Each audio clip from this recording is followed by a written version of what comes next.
platelmintos, empezamos con los cestos, ¿no? Bien, entonces el tema de hoy es enterobiasis. Esta es una parasitosis muy frecuente en nuestro medio y a nivel mundial, diríamos. Les aseguro que muchos de ustedes han tenido este gusanito. En los colegios, cuando hacemos encuestas parasitológicas, encontramos 60-70% de los niños con esta parasitosis, ¿no? Bien, entonces la enterobiasis, o también llamada oxyuriasis, es una parasitosis de grupo. Decimos de grupo porque en lugares donde hay hacinamiento, donde hay mucha gente, rápidamente se transmite la enfermedad. Y es caracterizada fundamentalmente por síntomas alérgicos. Como hemos dicho, se encuentran en todo el mundo y son adquiridas de persona a persona, ya no a través del suelo, sino de persona a persona. Por eso es importante el hacinamiento. Es causada por el Enterobius vermicularis, o también llamado Oxyuris vermicularis. Así se le conoce como oxuro también a este gusanito, ¿no? Y esta es la hembra. Vean, este es el aparato bucal, luego viene el esófago que termina en un bulbo esofágico y después viene el intestino. Pero el útero está muy desarrollado, es bifurcado, tiene mucho, está lleno de huevecillos, miren, todo esto está lleno de huevecillos que tapa al intestino. Y termina en una punta muy aguda, es como si fuera una aguja. En inglés le llaman el pinboard. Pin viene de alfiler, ¿no? El gusanito como alfiler.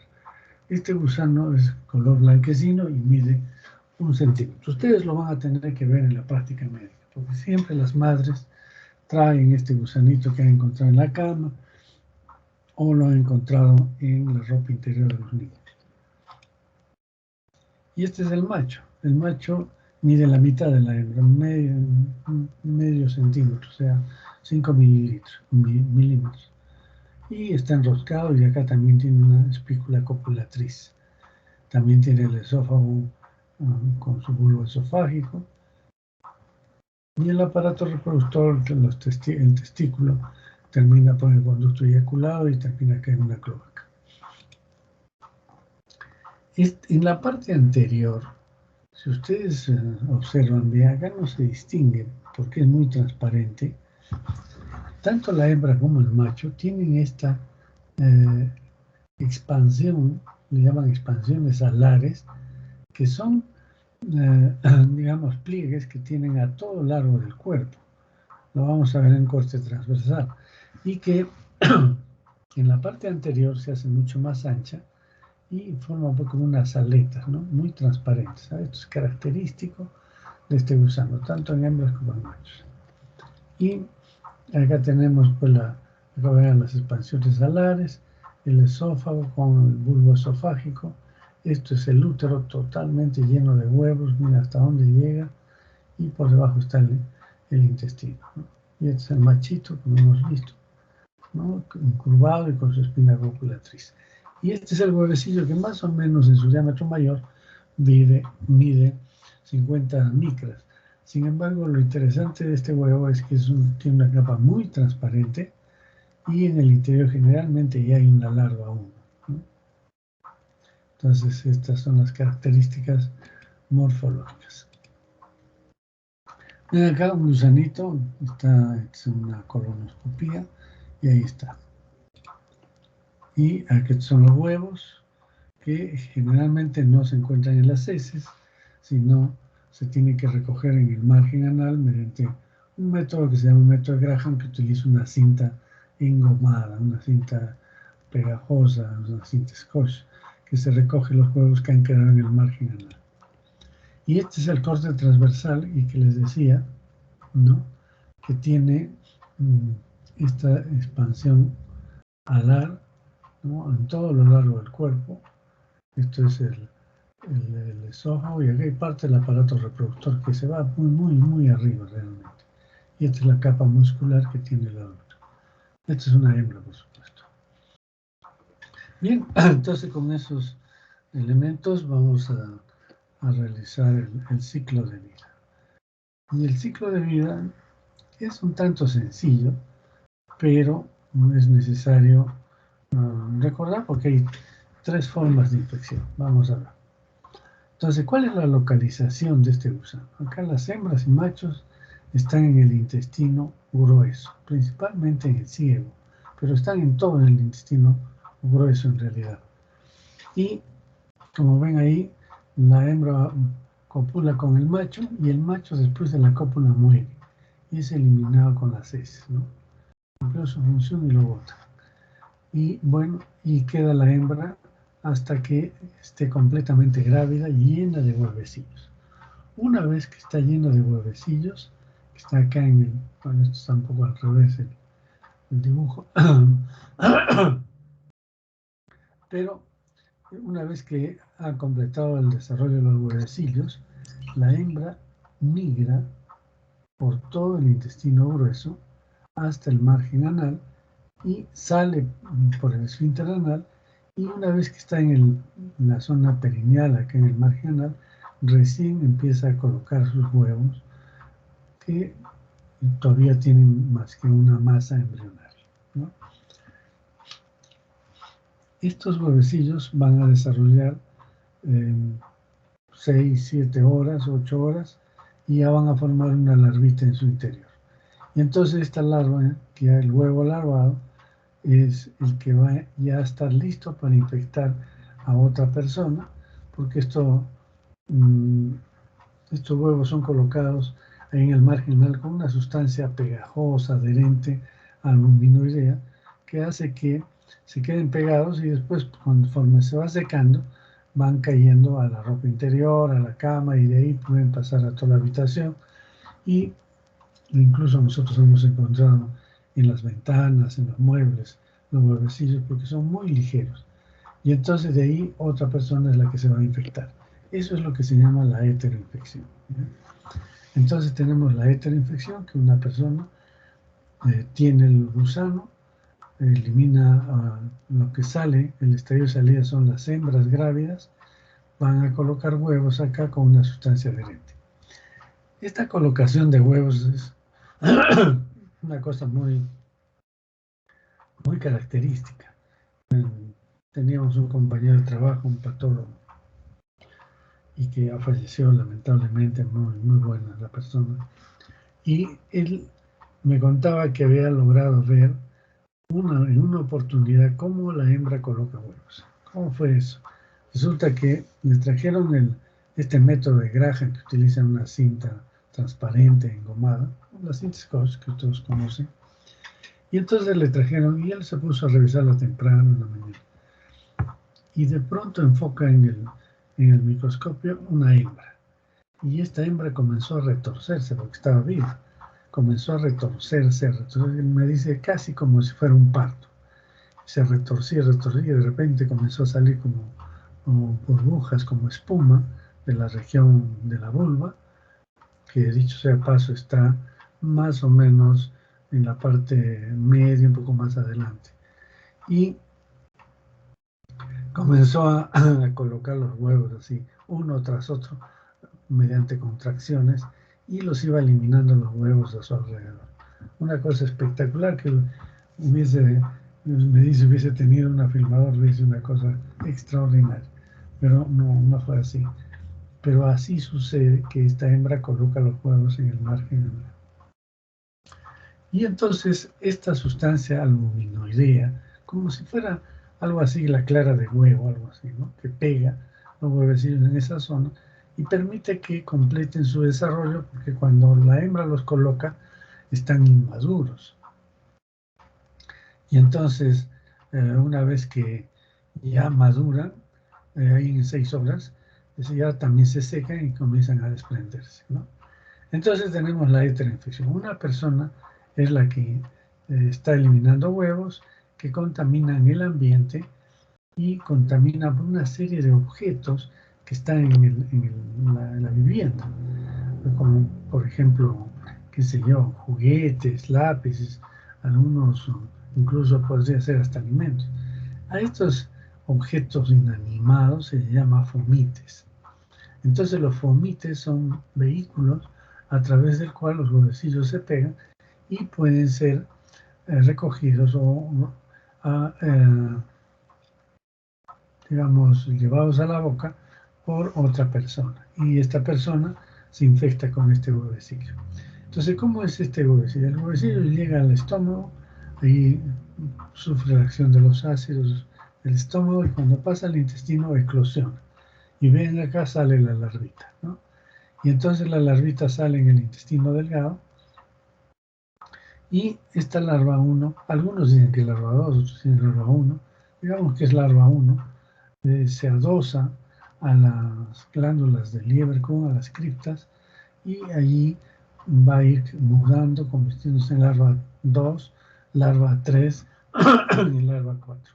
Cuando ya está de larva 4, pasa al intestino como larva 5 y completa su desarrollo hasta ser adultos, hembras o machos. Entonces eso es la heteroinfección. ¿Listo? Entonces, yo les pregunto entonces, ¿a qué ciclo o de qué parásito, el ciclo de qué parásito es parecido a este?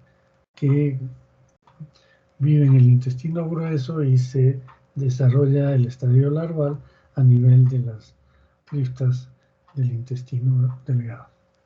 A ver qué dicen. ¿Cuál de los parásitos hace este ciclo?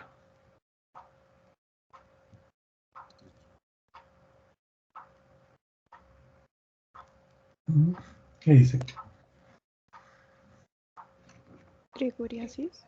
Claro, Trichuris trichura es este ciclo, salvo que Trichuris trichura sus huevos desarrollan en el suelo.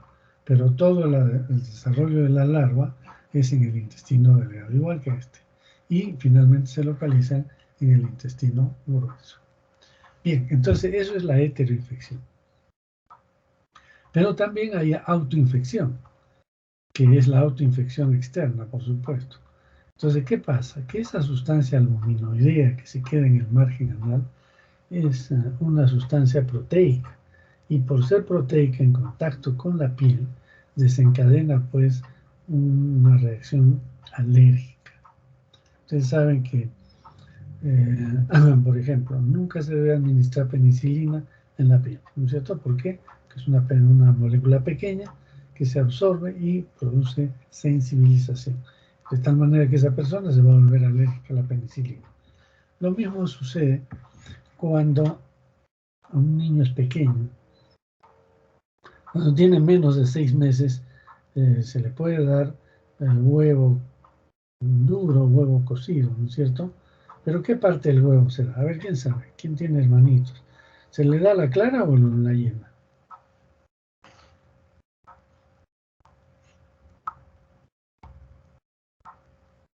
Doctor, creo que se les da la clara. No, lo arruinarías a tu hermanito. Se da la yema, porque la yema tiene vitaminas, grasas que necesita el niño. La clara es pura albúmina, y la albúmina es una proteína muy sensibilizante. Y si le das muy temprana edad al niño, lo vas a volver alérgico a la albúmina. Entonces, solamente se le da la yema, ¿ya? Entonces, miren, esto es el tema porque esta sustancia sensibiliza a la persona y va a producir prurito anal. Y entonces el niño generalmente se rasca por el prurito y después esa mano va a la boca, ¿no? Va a la boca y va a comerse las uñas, va a tocarse la boca con las manos y ahí lleva los huevos. Y entonces, una vez que los huevos ingresan, otra vez desarrollan el intestino y se convierten en adultos. Entonces, por eso es que esta infección se hace crónica, porque el niño sufre autoinfección. Continuamente se está infectando. Y que el tiempo de vida no es mucho tiempo, como ustedes entenderán, solamente el macho vive hasta que copula y es eliminado con las heces después de la cópula.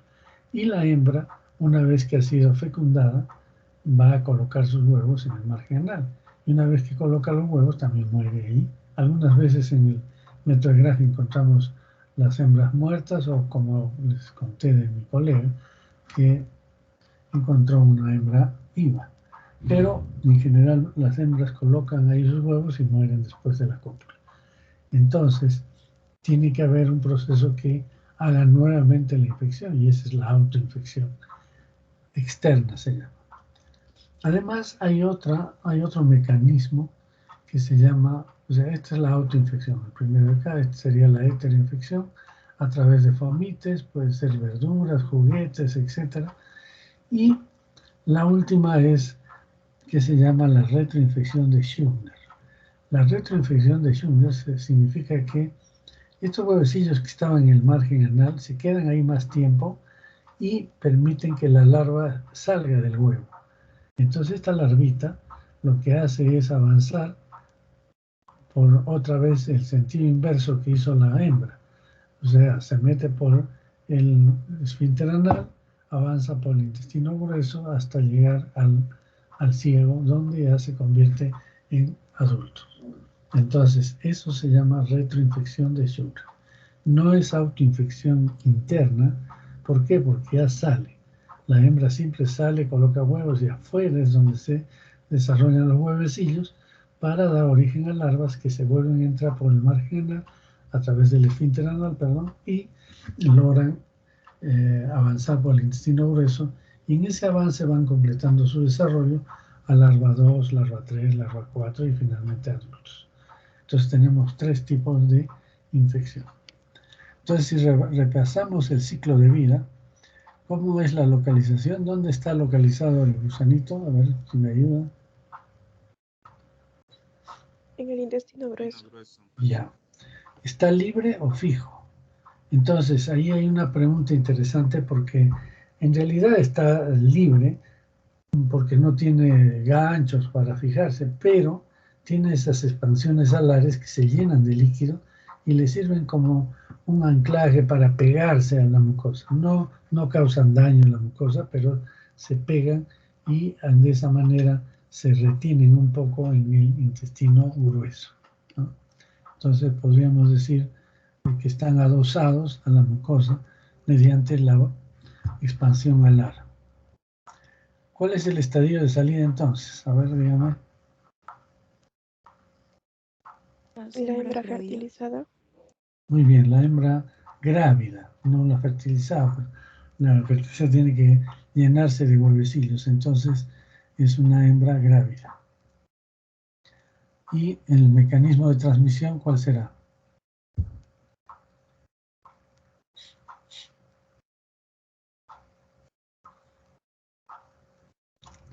¿Cuál será el mecanismo de transmisión?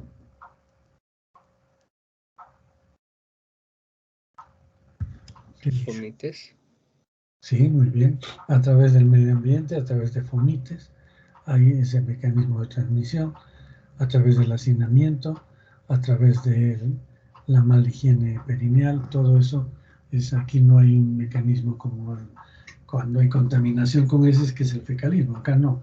Son varios elementos que intervienen en el hacinamiento, la falta de higiene y la capacidad de los huevos de desprenderse y incluso suspenderse en el aire, ¿no? Muchas veces, a veces una madre está sacudiendo las sábanas y los huevecillos se ponen en suspensión en el aire y pueden ser inhalados por las personas que estén ahí como una partícula de polvo. Entonces, esto es a través de los fomites, pues fundamentalmente es la transmisión de esta enfermedad.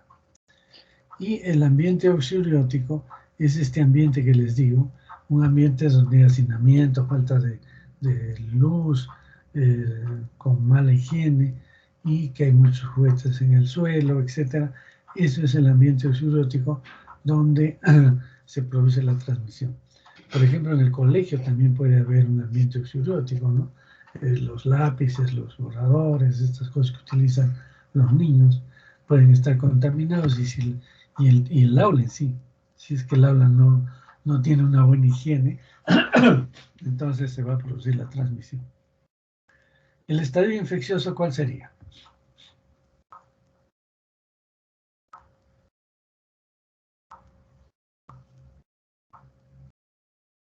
Huevo larvado 1. El huevo con una larva 1, muy bien.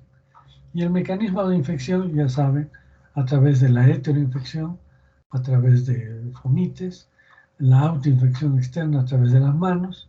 Eso se llama también este ciclo de autoinfección externa, se llama ciclo ano-mano-boca, ¿no? Porque es la mano que recoge los huesillos que están en la región anal y se los lleva a la boca. Entonces, el ciclo ano-mano-boca.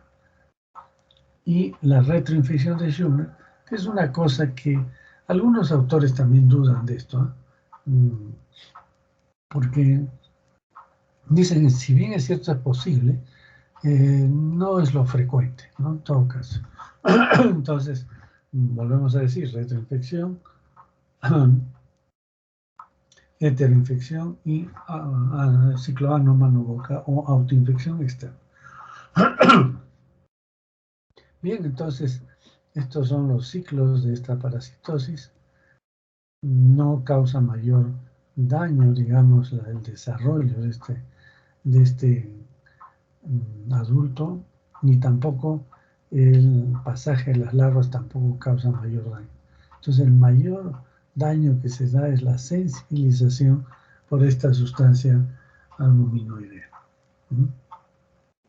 Bien, veamos patogénesis. Daño a nivel de piel perianal. Los adultos, las hembras, que se quedan allí son cuerpos extraños también, dan un daño inmunológico y a veces inflamatorio, pero es leve en realidad.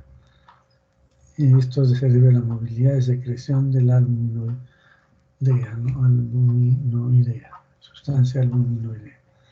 Y los huevos también se quedan en el margen anal, entonces pueden ser que causen un daño inmunológico, pero no está muy definido eso. En todo caso, son antígenos de los huevos que quedan las cubiertas ahí, o los mismos huevos, puede ser que desencadenen un daño inmunológico. Entonces, en general, es un daño inmunológico importante y con esto hace que la persona se rasque y ya empieza el daño inflamatorio de esa zona, ¿no?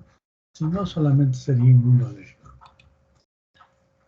Bien, veamos la clínica de esta parasitosis. Entonces hay un síndrome alérgico, hay prurito anal, también se puede dar prurito nasal, hay una sensación de cuerpo extraño en el margen anal.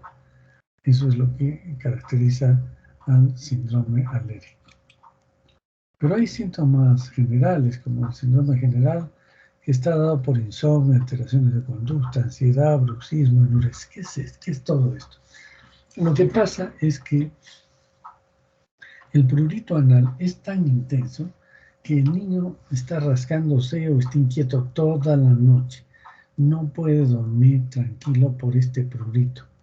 Y entonces eso hace que el niño no duerma bien. Por lo tanto, cuando se levanta, va a estar en el día con insomnio. Si va al colegio, se duerme en la carpeta, ¿no? Porque no ha dormido bien toda la noche. Esto significa digamos, un rechazo por parte de sus profesores, compañeros, etcétera, y que comienzan a alterar la conducta del niño, ¿no?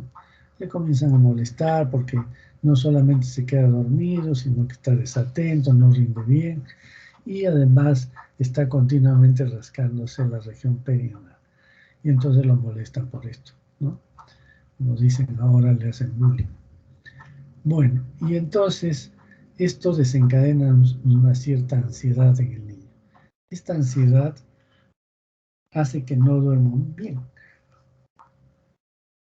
O sea que se convierte en un círculo vicioso. El no dormir bien produce ansiedad y la ansiedad incrementa el insomnio y también pues el que no descanse en la noche. Y empiezan a aparecer dos síntomas que son muy característicos de esta enfermedad: el bruxismo y la enuresis. ¿Quién conoce qué cosa es bruxismo? El rechinamiento de los dientes. Muy bien. Entonces, esto se ve en personas adultas también, incluso de día, no solo de noche. Soban mucho los dientes porque es una manifestación de ansiedad, ¿no? Entonces la ansiedad produce bruxismo. Y en la noche uno entra pues a la habitación del niño y siente un ruido que está haciendo rechinar los dientes, como tú bien lo has dicho.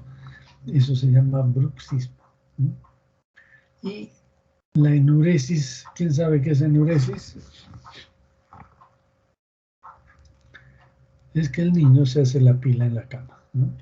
Y entonces la madre se da cuenta, lo despierta, le da una palmetada, ¿no? Y le dice, ¿cómo es posible que te orines en la cama?, etcétera, etcétera. Más angustia para el niño. Porque esa enuresis no es porque él quiera, sino es por su estado de ansiedad. Entonces, todo esto pues comienza a hacerse una bola de nieve cada vez más grande, con más ansiedad, que esto altera pues la conducta del niño, ¿no? Hay un trastorno psicológico importante en estos niños, ¿no? Bien. Pero quizás debo mencionarles, esto del bruxismo, la enuresis, sobre todo el bruxismo, es propio de la ansiedad, no necesariamente de una psoriasis. Puede haber otros motivos de ansiedad.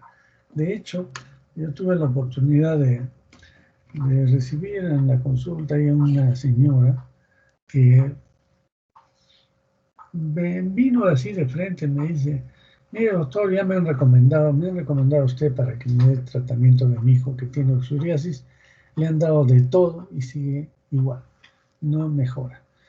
Y le digo, ¿y cómo sabe que su niño tiene psoriasis?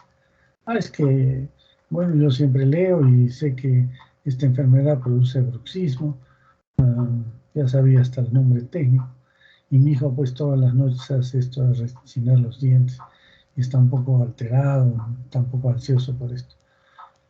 Bueno, le digo, en todo caso vamos a hacerle un examen, ¿no? Y entonces le pedimos el test de Graham seriado, y le aplicó y lo trajo, lo revisamos, estas laminillas, revisamos todas las laminillas y era negativo. Entonces le digo, ¿sabe que su niño no tiene psoriasis? Pero ¿cómo no va a tener? Que tiene que tener. Lo que pasa es que no hacen bien las... Bueno, vamos a pedir otros tres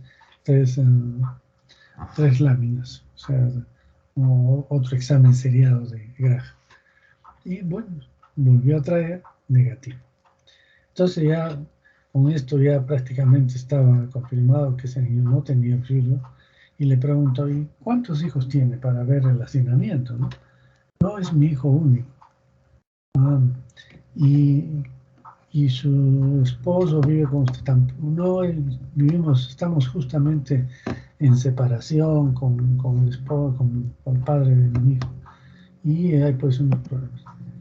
Y entonces esto era la ansiedad del niño. El niño estaba sufriendo, un niño de 8 años, estaba sufriendo todo el problema de separación de sus padres, hijo único, que siempre tienen pues problemas los hijos únicos. Y entonces, esto fue. Entonces le recomendé un psicólogo y mejoró la cosa, ¿no? Entonces, miren, este bruxismo no siempre pues se da por auxiliar, hay que tener mucho criterio para manejar estos aspectos. ¿Qué complicaciones puede traer esta enfermedad?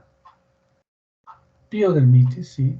O sea, a veces los niños se rascan la zona perineal con las uñas sucias, hay bacterias, puede producir una infección de piel de la zona perineal. Otra complicación importante es la vulvovaginitis. ¿Qué es lo que pasa? Que a veces esas larvitas que hemos dicho que hacen el ciclo de retroinfección de Schumner no se introducen por la región anal, sino que se mueven y se van a la región vulvar. Y entonces entran por la vulva, estos niños por supuesto, entran por la vulva, entran a la vagina, y se ha encontrado incluso en larvas o incluso adultos en las trompas de falopio o incluso en el peritoneo. O sea, avanzan por ahí, siguen avanzando hasta llegar hasta las trompas, ¿no? Entonces, ¿qué se llama? Hay que tener cuidado esto, porque a veces no se entiende bien y la niña comienza a presentar prurito ya vulvar, ¿no? hay prurito vulvar y secreción genital que se llama leucorrea. Una leucorrea que quiere decir presencia de leucocitos, ¿no?, abundantes que salen por la región genital. Y entonces hay que hacer un diagnóstico diferencial, por supuesto, porque la vulvovaginitis tiene muchos agentes etiológicos, ¿no?, de bacterias, virus, etcétera, o incluso protozoos. Entonces, sobre todo si es niña, hay que pensar en una oxuriasis. Una niña que viene con prurito vulvar, con leucorrea, a veces mancha la ropa interior, entonces inmediatamente hay que hacerle el descarte de una oxuriasis. Incluso se han encontrado hembras también, algunas hembras que colocan huevos y no mueren, pueden también entrar por la vulva y producen esta infección. ¿Por qué? Porque arrastran gérmenes de la región anal a la región vulvar. La apendicitis también es una cosa muy frecuente en esta enfermedad. El patólogo recibe el apéndice, hace el corte, inmediatamente va a encontrar sobre todo hembras de oxuros que se han metido al apéndice y se les reconoce pues por las expansiones alares que ustedes han visto, ¿no?, en la primera parte acá, creo que es esta parte, ¿no? Entonces, en el corte histológico del apéndice uno ve estas expansiones. Recuerden que estas expansiones también hemos visto en el viaje de las larvas de Ascaris por el pulmón. Lógicamente, en las larvas de Ascaris son mucho más pequeñitas porque esto, ¿no? Esto es una estructura grande, pero también tienen estas expansiones alares las larvas de Ascaris lumbricoides, pero no tienen el aparato reproductor, solamente el aparato digestivo. Entonces, pero esta es la imagen que se ve, igual es la imagen, solo que el otro es en pequeñito. Muy bien, entonces ya tenemos esto, y hay apendicitis pues causadas, entonces se queda atrapada la hembra ahí en el conducto del apéndice y produce una apendicitis. Hay otra, es las localizaciones ectópicas, ¿no? Como hemos dicho, pueden estar localizadas a nivel de peritoneo, digamos, de todo el tracto genital en las niñas sobre todo.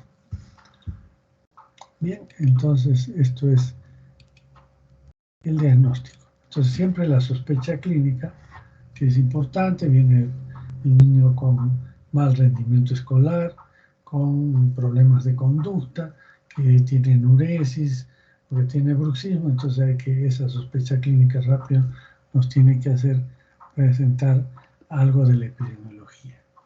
Y entonces, esta es una parasitosis de grupo, preguntar dónde va el niño, si va a una guardería, a un colegio donde hay muchos niños, y si hay niños que están ahí infectados.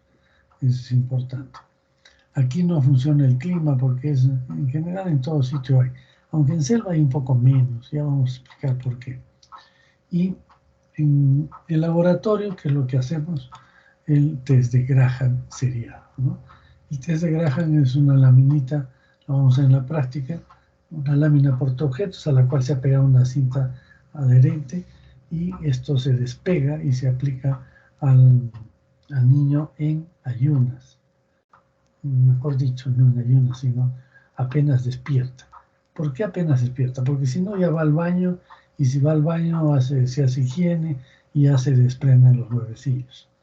Entonces apenas despierta, se le aplica suavemente. Entonces, la madre es la que aplica este test, lo pone boca abajo, separa los glúteos con una mano suavemente y despegando la cinta hace que para ambos lados esté la cinta pegajosa y se adhiere de toda esa zona y se recoge todo lo que esté allí y se vuelve a estirar la cinta sobre la lámina y esto puede permanecer mucho tiempo. Nosotros tenemos láminas de 10, 15 años y todavía están ahí los huevecillos. Entonces, este test hay que hacerlo seriado. ¿Y por qué seriado? Igual que en el examen de heces, siempre se pide un examen de heces seriado, o acá en este caso, el test de Graham seriado. ¿Por qué? Porque si ustedes le toman a 100 personas que tienen esta enfermedad, En una prueba, o sea, una sola aplicación del test, saldrá por un 60% positivo. O sea que hay 40% de falsos negativos. Pero si ya le aplica 2 veces, llega hasta el 85, 90%. Y si le aplica 3, hasta el 95 más o menos. Y si le aplica 4, ya es 95.2, 95.3. Entonces ya no justifica hacer otra T, salvo como en el caso que les he mencionado, que ya pues uno sigue sospechando, entonces vuelve a repetir la prueba. Pero generalmente con 3 es suficiente y además los periodos de negatividad también son importantes y hacen pues que sea efectivo de repente en una de las muestras y negativo en los otros. También se puede observar a los adultos, como hemos dicho, muchas veces las madres traen los adultos a la consulta con los gusanitos de 1 centímetro. Recuerden, es 1 centímetro, igual que las uncinarias. Y la traen un gusanito, y entonces hay que reconocerlos por su punta aguda y las expansiones alares que fácilmente se ven. En esta parasitosis de grupo es fundamentalmente una parasitosis de niños, pero también hay en adultos, en cuarteles, en asilos o estas guarderías para personas de edad. También ahí puede haber por el hacinamiento y la falta de higiene. Bien, la prevalencia en costa y sierra de selva es más o menos parecida con selva, un poco menos, ¿no? En costa y sierra la prevalencia es más o menos entre 60 y 70% en niños. Es alta realmente. Y en selva llega a 40%. Factores del hombre es el hacinamiento. El hacinamiento hace que varios niños a veces duermen en la misma cama o varios niños viven o duermen en la misma habitación. Esto, lógicamente, si uno se infecta rápidamente, el resto también va a estar infectado. Hacinamiento también se ve en los colegios o en las guarderías. Los hábitos, que son fundamentalmente la falta de higiene, ¿no? Falta del baño, la limpieza perineal, no se lavan las manos, no se cortan las uñas. Hemos hecho estudios sacando la suciedad de las uñas en estos niños y se encuentran huevos allí, ¿no? Y la pobreza, pues, que hace que la gente no tenga una vivienda adecuada para poder evitar esta transmisión. Y la ignorancia del problema es que mucha gente no conoce, pues, cómo es este tema. Y factores del parásito es la autoinfección externa que mantiene la infección en las personas. Veamos la profilaxis. Entonces, la profilaxis es el baño diario. El baño diario es fundamental, o por lo menos, ustedes me dirán, pero hay gente pues que no tiene una ducha, ni siquiera tiene agua potable, tiene pozo. Entonces, por lo menos una limpieza de la zona perineal de estos niños todos los días con un pedazo de algodón, con un poco de agua o jabón y se limpia bien esa zona. Y entonces de esa manera se evita que los huevecillos se queden en el margen anal. Después, en la higiene de la cama, ¿no? Estos huevos son muy sensibles al sol. Si no se puede cambiar las sábanas frecuentemente, hay que ponerlas en un cordel al sol, y el sol mata a las larvitas que están dentro del huevo. La otra es la limpieza. Hemos dicho que los huevecillos se suspenden fácilmente, pueden estar encima de los muebles. Entonces, hay que hacer una limpieza prolija cada cierto tiempo en la vivienda para eliminar la posibilidad de contagios a ese nivel. El lavado de manos, ya saben, un buen lavado de manos, de uñas, que estén cortas para evitar esto. A veces a los niños se les suele poner unos guantes a la hora de dormir o estos pijamas enterizos que no le permiten introducir la mano para rascarse la zona perianal, ¿no? Eso también se puede usar. Y estos son los fomites, que pueden ser juguetes, pueden ser alimentos, pueden ser utensilios del colegio, etcétera, que hacen pues que ahí se peguen los huevecillos y después otro niño los agarra, se lo pone a la boca y de esa manera se infecta. Entonces recuerden, la profilaxis va fundamentalmente con esto de higiene y disminución del hacinamiento. Y el control, bueno, hay varias formas de control, lavado de manos siempre, las uñas, etcétera. Los fomites, ¿no? Lavar los fomites, no porque sean juguetes no hay que lavarlos. Hay gente que tiene sus juguetes, nunca los ha lavado en toda su vida, ¿no? Entonces, ahora el celular también se convierte en un fomite, o estos peluches que le gustan a las señoritas tener ahí en la casa, o los monederos tipo peluche también que están, nunca se han lavado. Entonces ahí pueden quedar huevecillos. Entonces, el control va por la higiene de los fomites, lavado de las manos y el control del hacinamiento, evitar el hacinamiento donde mucha gente fácilmente se transmite la enfermedad, ¿no?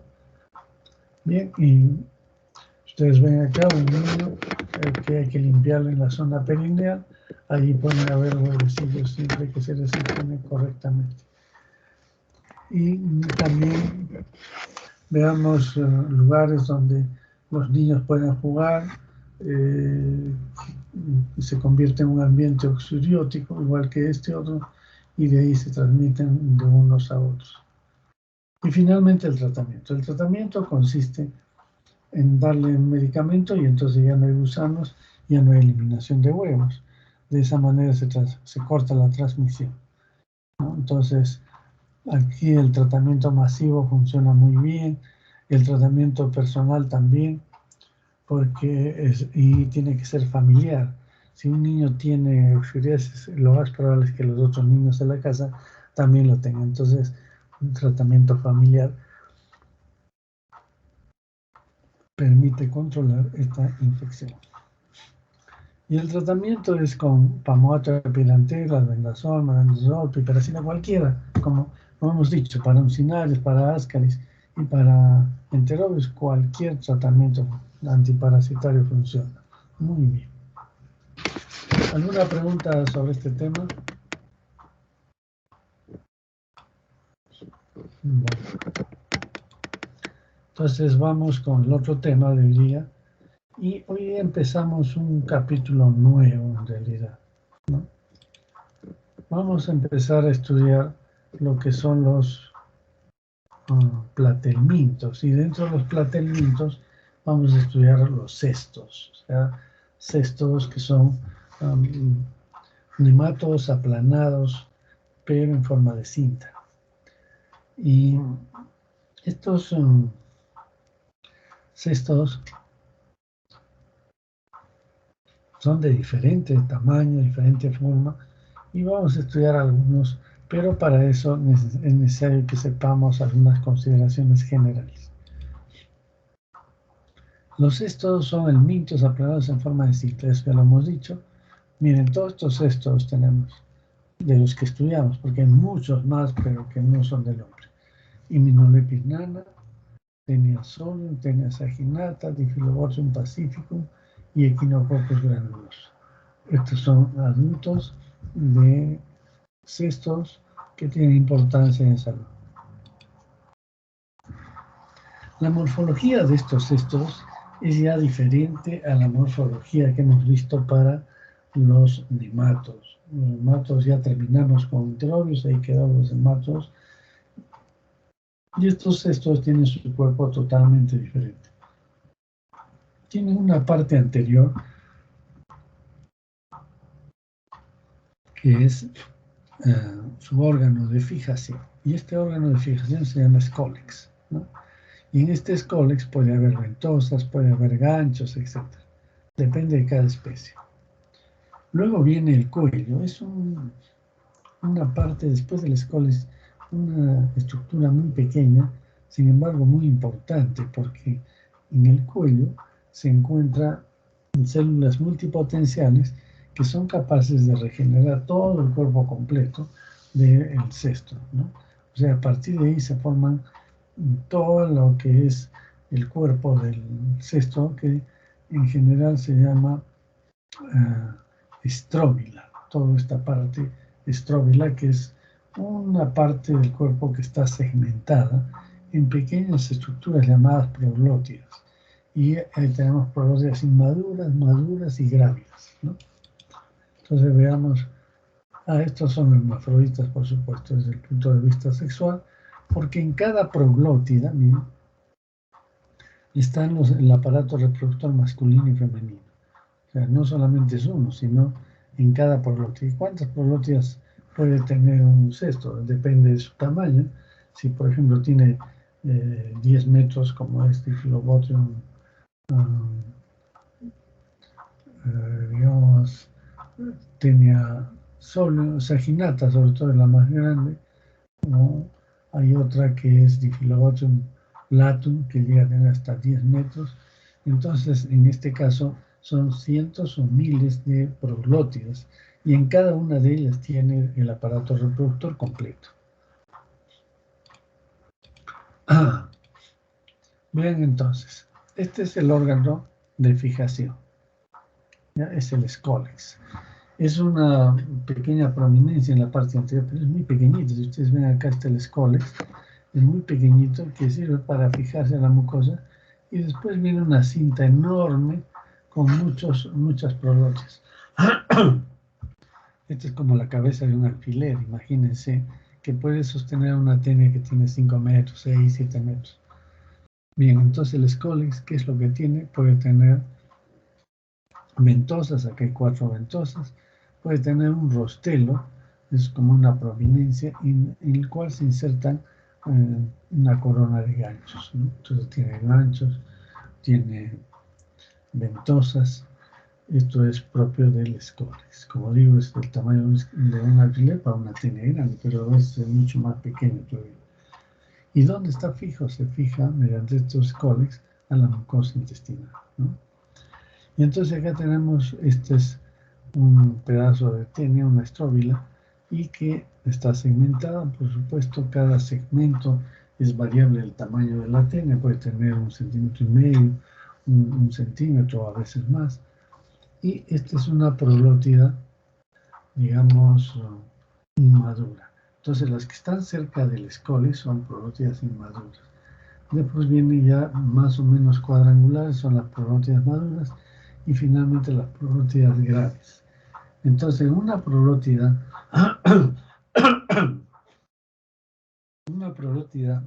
inmadura prácticamente no se distingue nada. Es una masa nada más. En las proglótidas maduras ya se puede distinguir los elementos sexuales. Entonces ustedes están viendo acá tiene, por ejemplo, esta tenia, tiene 2 ovarios, ¿no? Después tiene un útero, tiene testículos, generalmente son cientos de testículos, hay muchos testículos con estos vasos eferentes que después confluyen en un vaso eferente, ¿no? Además, tiene una glándula vitalina, que es la que ayuda a formar los huevecillos. Hay una estructura central que se llama el ootipo, que es como un molde para hacer los huevecillos.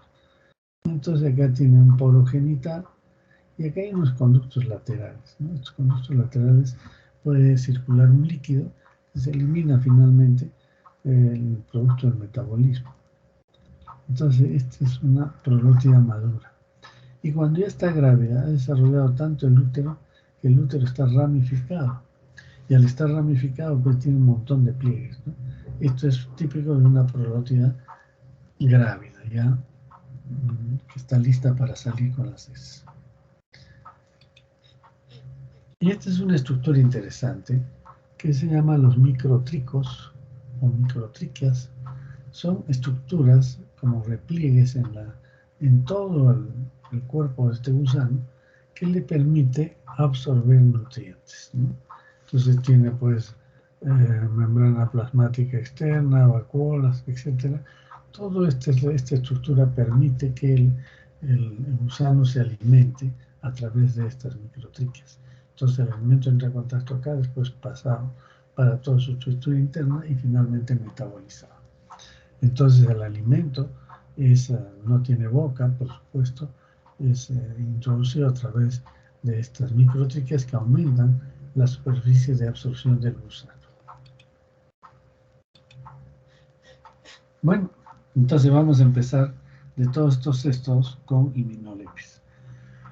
Hymenolipis nana, que produce la himenolepiasis.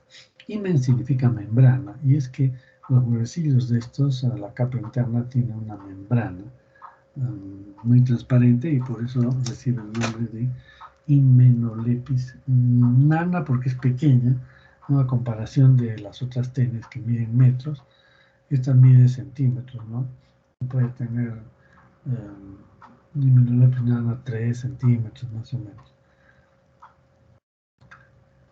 Y entonces, pero en comparación con las otras tenis, es pequeñita, por eso le llaman enana.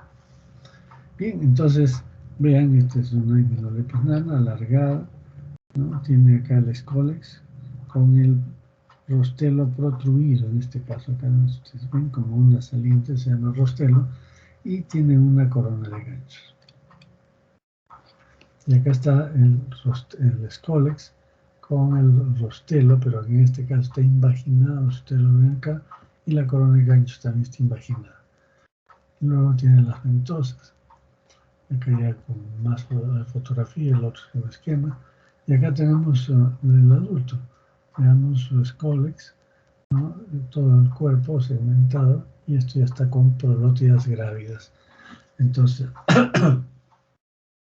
las prolótidas grávidas se desprenden y el cuello se encarga de producir más prolótidas inmaduras. O sea, permanentemente se produce un cambio de prolótidas. Las más distales se van a ir perdiendo, que son las grávidas, y en el cuello se van formando otras que son inmaduras.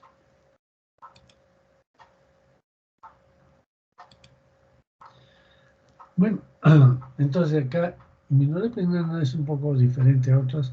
Sus prolótidas siempre son más anchas que largas. No va cambiando como en las otras especies. Entonces, miren, acá todos estos son prolótidas inmaduras y estas son ya las maduras y estas son grandes y acá están las inmaduras. Y esta es una prolótida, una sola, de Hymenalepis nana. Entonces vean ustedes que el poro genital está a un lado.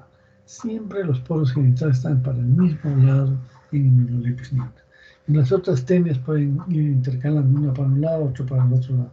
Aquí no, siempre están los poros genitales hacia un lado. Entonces, acá tenemos el poro genital, ¿no? Y luego viene la bolsa del cirro. ¿Qué es el cirro? El cirro es el órgano copulador y está dentro de una bolsa, como ven acá. Y este otro lado viene a ser la vagina, ¿no? Y ¿no? Después viene el receptáculo seminal, y esto es las glándulas vitelógenas.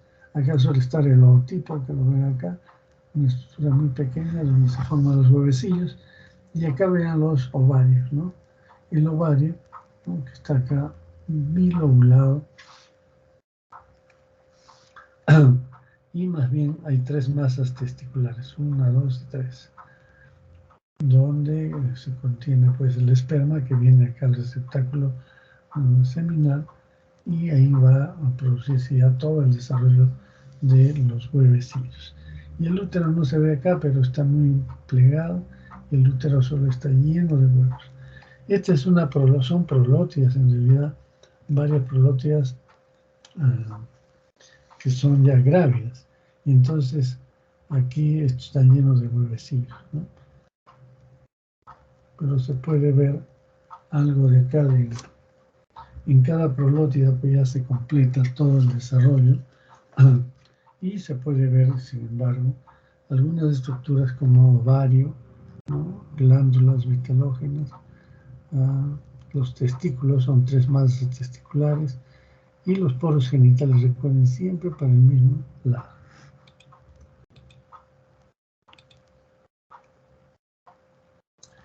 Bien, esta es una microfotografía de barrido, este es el escolex. Vean las ventosas, y acá tenemos esto se llama el rostelo. Acá está protruido, porque a veces se retrae. Acá está protruido y la corona de ganchos acá. Bien, este es más bien un elemento del ciclo, es el cisticercoide, se llama, es el estadio larval de esta tenia. Cisticercoide se encuentra en la mucosa del intestino del hombre. Y este es más bien, esta es una tenia un poco parecida a esta, pero no es la misma. Solo tiene ventosas, no tiene rostelo, no tiene ganchos. Y es un poco más grande, mide 50 centímetros más o menos. Esta, o sea, 10 veces más que el Hymeneolepis nana. Esta se llama Hymeneolepis diminuta. Y la Hymeneolepis diminuta es propia de roedores, ¿no? Entonces ahí tienen los roedores son los que van a tener esta enfermedad, pero a veces un niño come los huevos de esta Hymeneolepis diminuta y logra infectarse. Recuerden, es una tenia mucho más grande y el Scolex no tiene rostelo ni ganchos.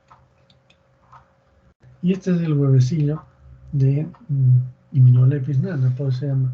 Toda esta capa media es la capa gelatinosa. Hay una capa interna muy delgada y una capa externa, también que es muy transparente. Entonces se puede ver en el interior los ganchos, aquí hay 6 ganchitos, que son 6 ganchos de lo que es el embrión hexacanto, llamado también oncósfera. Entonces aquí ya este huevo cuando sale ya está completamente maduro, no tiene que desarrollar, ya tiene en su interior un embrión que se llama embrión hexacanto, también llamado oncósfera, ¿no? Con 6, hexa significa 6, canto, ganchos, 6 ganchitos que están acá en el interior.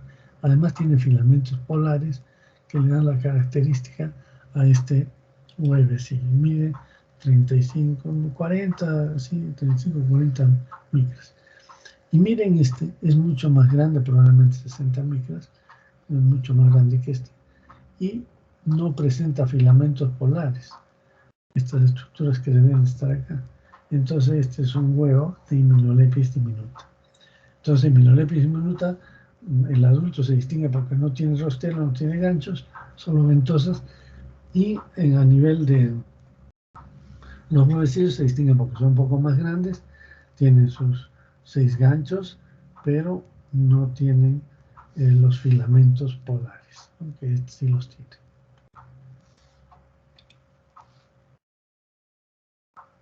Bien, vamos a ver entonces el ciclo de esta parasitosis. ¿Cómo es el ciclo?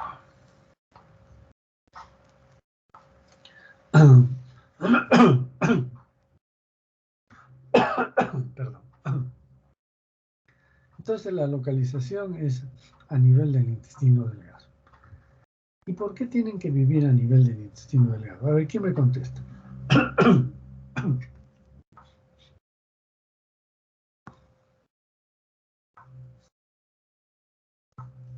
Para absorber nutrientes. Claro. Entonces ustedes saben que los nutrientes se encuentran siempre en el intestino delgado. Entonces este se fija en la mucosa del intestino delgado mediante su escólex. Acá está el escólex, acá está, miren, protruido, acá está retraído el rostelo, se llama rostelo esta estructura, y en el rostelo se encuentran la corona de ganchos, ¿no? Y estos ganchitos le permiten fijar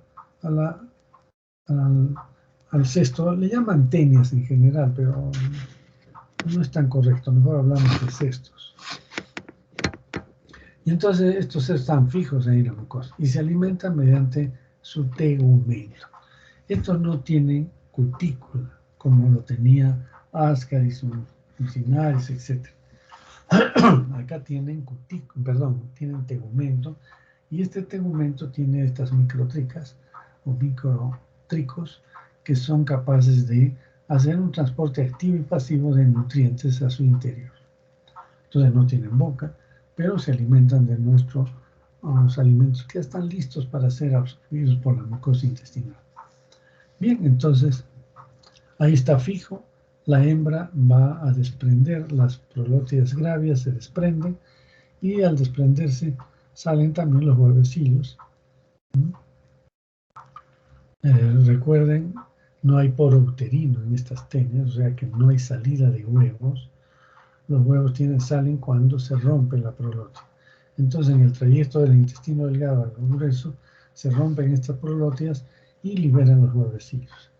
Estos huevecillos salen con las heces y caen al medio ambiente, ¿no? Entonces acá sí hay fecalismo importante.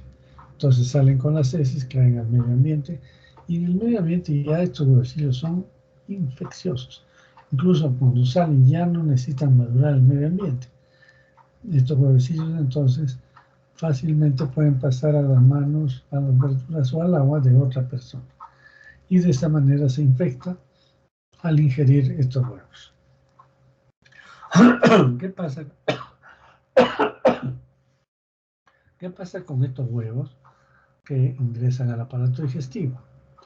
Entonces llegan al estómago y necesariamente tienen que pasar por el estómago. Si yo ideo alguna manera de hacer que los huevecillos lleguen directamente al intestino, no eclosionan. No se sabe exactamente cuál es el motivo, pero hay alguna sustancia en el estómago que activa estos huevecillos para que cuando pasen al intestino delgado eclosionen. Entonces eclosiona este huevo y sale el embrión hexacanto. Este embrión hexacanto es una estructura pequeñísima, 30 micras más o menos. Y entonces esta estructura se pega en la mucosa con estos 6 ganchitos que nada tienen que ver con los ganchos, con la corona de ganchos, es completamente diferente. Entonces estos ganchitos del embrión hexacanto le sirven para pegarse a la mucosa intestinal.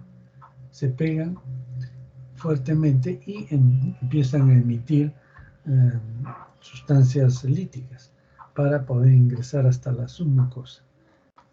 ¿Y para qué entran a la submucosa? Para desarrollar.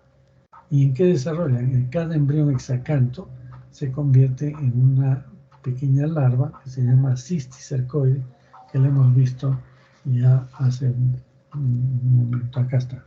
Este es el cisticercoide. Miren, tiene acá su corona de gancho, está invaginado, ¿no? Y esto es una estructura pues, muy pequeña, 200 micras, y va a dar origen, estos ganchos se corresponden a los ganchos de la corona que tiene el adulto, ¿no? Y además acá hay ventosas también. Entonces, eso es lo que pasa. Entonces se forma en el intestino delgado, en la mucosa, se desarrollan los cisticercoides. Y estos cisticercoides en un plazo de 7-10 días salen otra vez a la mucosa y se convierten en adultos que ya se fijan en la mucosa. Este cisticercoide ya tiene unos ganchos, como hemos visto, y que se va al momento de llegar al intestino, se vaginan y ya les sirven para fijarse mediante estas ventosas y estos ganchos. Y de ahí se empieza a formar a partir del cuello que está acá toda la estróbila necesaria de todo el adulto que llega a tener 3 a 5 centímetros. Bien, entonces este es el ciclo de vida de esta parasitosis. Recuerden entonces que tenemos que viven en el intestino delgado, eliminan huevos, salen con fecalismo, no necesitan madurar en el medio ambiente, pueden ser rápidamente ingeridos por otra persona y llega al estómago, se activa el huevo en el estómago, llega al intestino y eclosiona el huevo. El huevo se eclosiona y sale el embrión hexacanto, y este embrión hexacanto es el que se fija la mucosa para penetrar en la submucosa y formar el estadio larval. Entonces, en estos cestos, recuerden, ya tenemos 2 tipos de hospederos: hospedero definitivo, que tiene el adulto, y el hospedero intermediario, que tiene el estadio larval. En este caso, el hombre hace las veces de hospedero definitivo porque tiene el adulto, y también de intermediario porque también tiene la larva, ¿no? Bien, entonces eso es el ciclo de esta parasitosis. Eso se llama heteroinfección y es un ciclo monoxénico. ¿Qué quiere decir? Que solo hay un hospedero. Todos se hacen hospederos. Hay la posibilidad que haya roedores en el ambiente. Sin embargo, simplemente ellos hacen la misma enfermedad, o sea, pueden ingerir huevos. Estos roedores ingieren huevos de la Immunolepis nana que elimina a un hombre, y en este roedor se forma el cisticercoide, después la tenia adulta, y después elimina huevos, que continúa el ciclo. Sin embargo, hay algunos que sostienen que estos roedores no tienen Immunolepis nana, sino tienen Immunolepis, como hemos visto, diminuta, podría ser. Pero aún otros sostienen que estos roedores pueden tener una Immunolepis nana, una variedad de Immunolepis nana, que se llamaría Immunolepis nana variedad fraterna, que es propia de estos roedores. Entonces, miren, tenemos la Immunolepis nana, que la variedad sería Immunolepis nana variedad nana, la Immunolepis nana variedad fraterna, la Immunolepis diminuta, son otras tenias, ¿no? Bueno, entonces con el roedor tenemos mucha relación en cuanto a esta parasitosis. Y el hombre podría ingerir también huevos de Immunolepis nana, variedad fraterna, y volverla a eliminar para que se infecten los roedores. Esto no está muy claro, pero lo que sí sabemos es que la nana viene del hombre y también va al hombre. Por eso decimos que es un ciclo monoxénico. Y en todo caso, si el roedor se infecta, también hace un ciclo monoxénico. Monoxénico se llama un solo hospedero. Bien, entonces eso se llama la heteroinfección, que la tenemos acá. Sin embargo, hay otros mecanismos que es la autoinfección externa. Y la autoinfección externa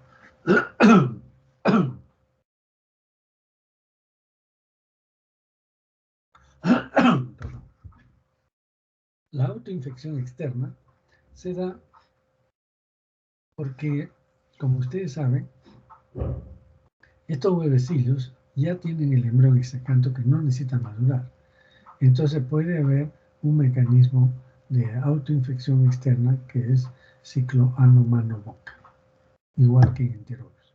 Es decir, la persona se rasca o contamina, no se rasca, sino contamina sus manos al momento de defecar, de limpiarse, contamina sus manos con huevos de Immunolepis nana.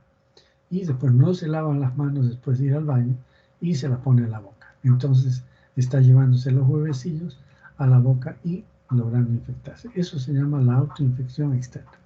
La heteroinfección es a través de estos alimentos, de las manos, alimentos, del agua, porque esto está en el suelo. Aunque no desarrolló en el suelo, pero está en el suelo, por el fecalismo. Entonces, a ver, la heteroinfección, una persona defeca, elimina huevos, estos huevos están en el suelo y son recogidos después de las manos, los alimentos o el agua y se infecta. Ya, eso es la heteroinfección. Pero la autoinfección es que la persona contamina sus manos con sus propias heces y puede llevarse esas manos a la boca. Eso se llama autoinfección externa. Pero en este caso hay una autoinfección interna. ¿Cómo es la autoinfección interna? Que el huevo no llega a salir.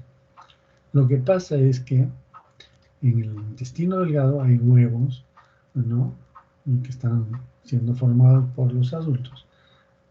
Por la hembra, el adulto, acá no hay hembra ni macho, son hermafroditas. Entonces hay prolótidas grávidas con huevecillos que se rompen en el intestino.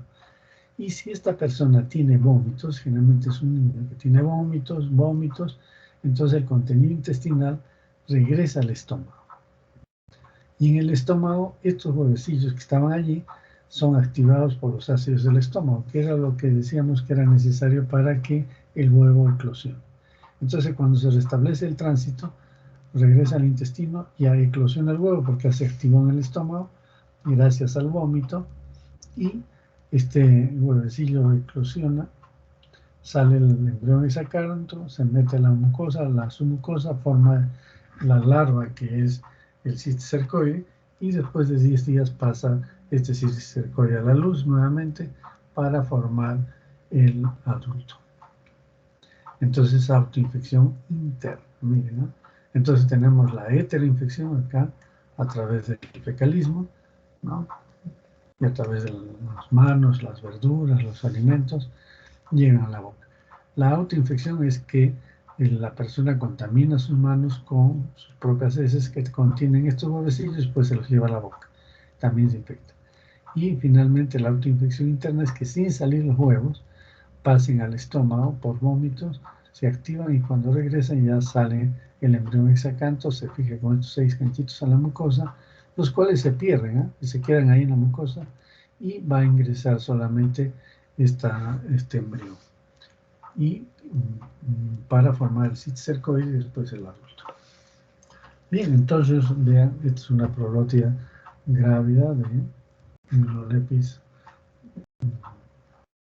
Minolepis nana, con su masa, esto es el ovario bilobulado, 3 masas testiculares, un poro genital acá, con lo que es la bolsa del cirro, la vagina, etcétera, que hemos visto.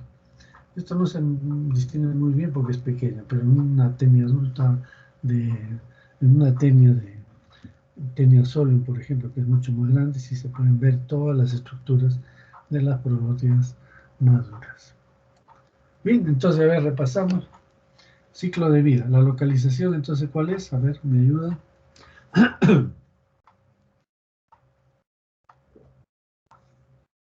Intestino delgado. Muy bien. Libres fijos. Fijos. Fijos, pues con el Scolex, que tiene ganchos y ventosas. Estadio de salida. ¿Cuál es el estadio de salida?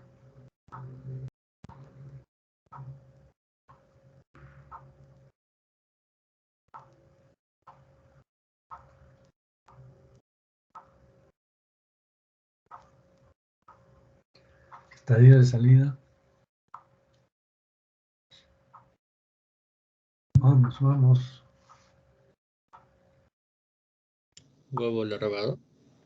No, no tiene larva. Es un huevo con un embrión exacanto. ¿No?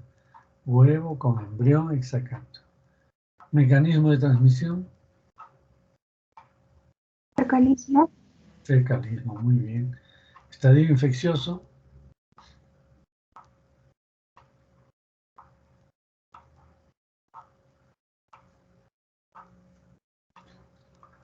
Huevo con embrión exacanto. Muy bien, es lo mismo que el estadio de salida, porque no hay desarrollo en el medio ambiente. Y el mecanismo de infección ya hemos visto, ya sea se trate de erectoinfección a través de las manos, las verduras o el agua, o autoinfección externa del ciclo ano-mano-boca, y la autoinfección interna que está propiciada por los vómitos. Muy bien, entonces ahora sí veamos la patogénesis. En la patogénesis tenemos los adultos. ¿Cuál es el daño que causan? Exfoliatriz, fundamentalmente. ¿Por qué?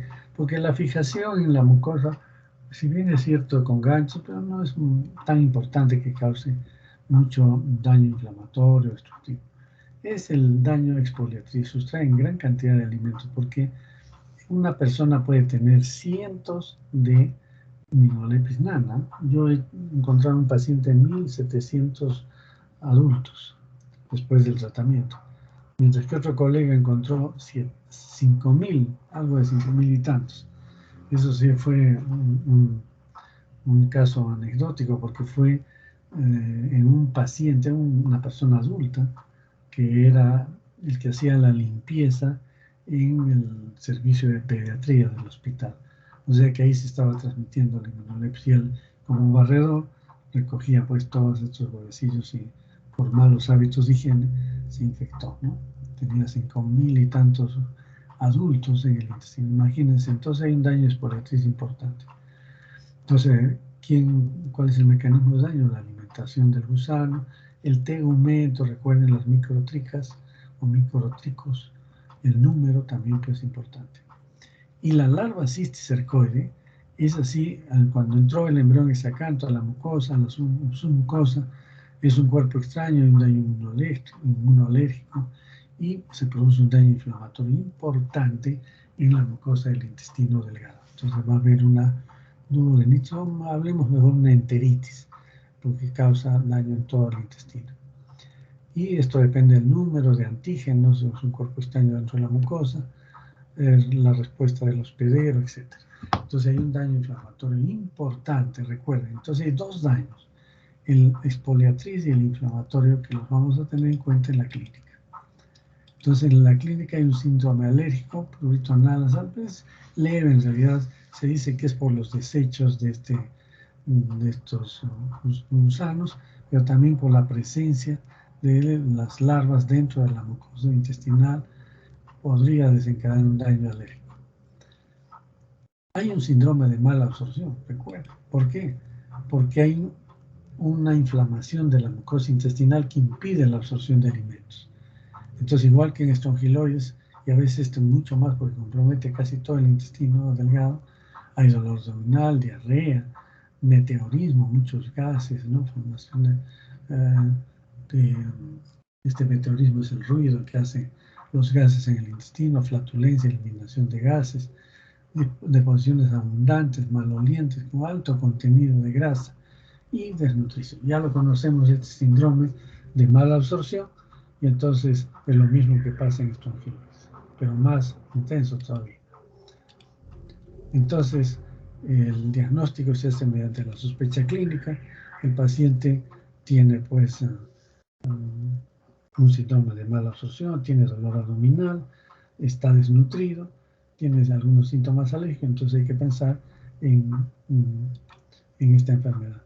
Y en la epidemiología, pues es un niño que vive hacinado en la vivienda, y hacinamiento de dormitorio, hacinamiento de cama. A veces hay 2 niños o 3 que duermen en una misma cama, y entonces todo se contagia, ¿no?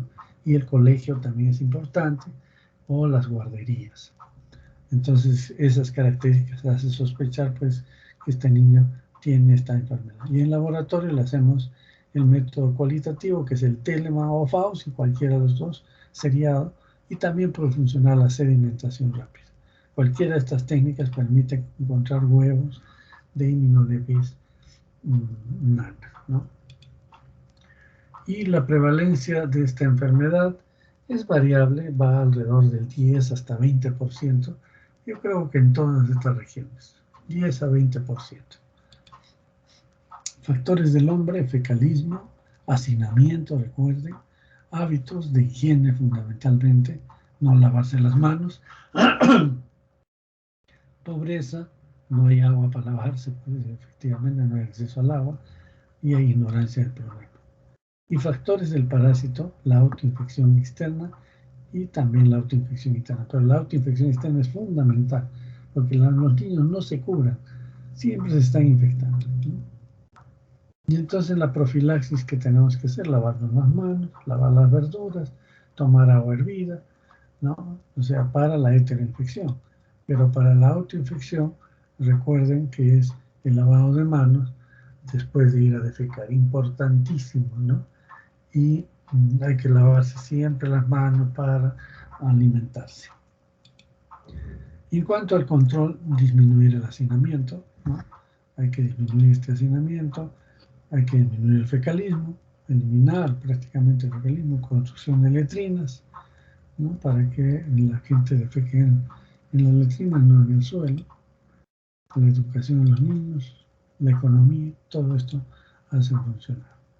Bien, entonces, estas medidas de control, que es importante, fundamentalmente aquí, aparte de las que ya conocemos, la disminución del hacinamiento. El tratamiento ya acá cambia, son cestos, ya no son nematos. Y entonces la droga que se utiliza es el praziquantel. El praziquantel es una droga muy efectiva contra esta parasitosis, pero hay que saberla administrar. ¿Por qué? Porque en primer lugar el praziquantel es una droga que normalmente para todas las parasitosis se administra una sola vez y se acaba el problema de los cestos. Sin embargo, en esta parasitosis el tratamiento es difícil. Siempre hay problemas. Hay problemas porque en primer lugar los colegas no siempre recuerdan este tratamiento y le dan albendazol, no funciona. O si funciona, pues no lo elimina completamente al gusano y después se reinfecta o hace autoinfección externa o interna también, y entonces se hace nuevamente la enfermedad. Entonces, ese es un tema. El segundo, hay que saber elegir, como digo, primero elegir el medicamento adecuado. Es el praziquantel. Pero el praziquantel actúa solo sobre los adultos. No actúa en la mucosa sobre los cercoides. Entonces hay 2 esquemas de tratamiento. Darle tratamiento todos los días por 7 días. Entonces ya con eso se elimina la posibilidad de que queden larvas, o sea, cisticercoides, y que vuelvan a convertirse en adultos. Otros dan 2 dosis, una dosis inicial que la repiten a los 10 días. Y con eso se da la certeza de que se ha eliminado el gusano.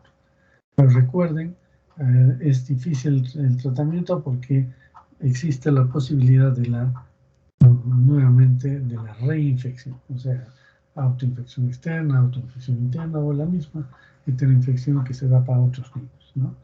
Entonces, si no se corrigen los hábitos, no se corrige el hacinamiento, hay siempre personas en el grupo que están enfermas, vuelta de nuevo infectarán a los niños. Entonces, por eso el tratamiento de inmunolepis nana es muy difícil. Bien. Y solamente para concluir, hay otra, como hemos mencionado, aparte de la Immunolepis nana, que es variedad nana, la variedad fraterna, la Immunolepis diminuta, que es propia de roedores, pero que puede infectarse también los niños. Hay otra Immunolepis que es la Dipilirium caninum. Esta es una parasitosis también por un cesto del perro y que el niño puede infectarse. Esta es una tenia mucho más grande y además sus proglótidas son en forma de melón. Entonces a veces elimina al niño proglótidas enteras, no solo huevecillos, son en forma de melón y este hace ciclo más bien heteroxénico. ¿Qué quiere decir? Que el perro elimina huevos, estos huevos son ingeridos por artrópodos como gorgojos, pulgas, etc. Y en ellos se desarrolla el cisticercoide. O sea, no en el adulto, no en el hospedero definitivo, sino en este caso en el hospedero intermediario que son artrópodos. Ahí se forma el cisticercoide. Y entonces la pulguita puede morir, se queda ahí, o los gorgojos quedan en esto o contaminan alimentos, y otro perro se come estos artrópodos y de esa manera está ingiriendo el cisticercoide que llega al intestino y se desarrolla para convertirse en adulto. Este es otro ciclo diferente, ¿no? El niño también puede infectarse con estos huevecillos de Immunolepis, Dipilirium caninum, pero estos huevecillos están en los gorgojos y el niño a veces juega en el suelo, se lleva a la boca estos artrópodos y se infecta también igual que el perro. Es raro, pero lo hemos visto, ¿no? Entonces, recuerden, entonces tenemos Immunolepis nana, variedad nana, que es la más común, la Immunolepis nana, variedad fraterna, muy rara vez, la Immunolepis diminuta, y finalmente, que es de roedores, y finalmente Dipilirium caninum, que es de perros, pero que hace ciclo heteroxénico. Pero que el niño también puede infectarse con Dipilirium caninum. Entonces estos son cestos que pudieran afectar al hombre, ¿no? En la próxima clase ya vamos a tratar de las tenias grandes, se llaman así tenias, o cestos grandes como son tenia soleo, tenia saginata y otras más. Muy bien, ¿alguna pregunta sobre estos temas? ¿No hay preguntas? Doctor, Sí. Bueno, creo que al fin en esta parasitosis de, bueno, la himenolesiasis no mencionó el síntoma de vómitos, pero mencionó que era importante en la transmisión, ¿no? De la Sí. autoinfección interna. Entonces, estos vómitos podrían ser producidos por otra patología. Sí, muy bien. Y gracias por tu pregunta. Los vómitos son causados por otra patología. O sea, un niño puede tener una indigestión, algo de eso. Y entonces al vomitar es que arrastra los huevecillos de una infección que ya está mucho más antes. Sí, no causa vómitos. Puede causar algo de dolor abdominal, incluso poder tener náuseas por la inflamación intestinal, pero generalmente no llega al vómito. El vómito sería causado por otra enfermedad. Muy bien. ¿Alguna otra pregunta? Muy bien, entonces con esto terminaríamos esta parte y de hecho Enterobius ya queda para el primer quiz que sería el sábado, me han dicho. Entonces solamente Enterobius, todos los estos para el segundo quiz, ¿ya? Muy bien, si hay algunos que hacen prácticas hoy día, perfecto, tenemos la práctica a las 2 de la tarde y los del día de ayer que no se ha hecho, no sé, tienen mala suerte los del grupo A, no han hecho teoría, yo voy a dejarles esta grabación, estas diapositivas para los del grupo A, para que la revisen, y los del grupo 1 pudieran asistir a la práctica de hoy, de 2 a 4, perdón, de 2 a 5. Sin embargo, si tienen otras actividades, solamente estarían en la primera hora, de 2 a 3, donde doy las indicaciones, y ya ellos trabajarían por su cuenta para hacer su guía. ¿Listo? Esa sería la posibilidad para recuperar, porque ya no da tiempo para recuperar en otro día. ¿Listo? Muchísimas gracias. Entonces, nos estamos viendo más tarde con los que les toca del grupo 2 y 1. Hasta luego. Gracias, doctor. Hasta luego. Hasta luego.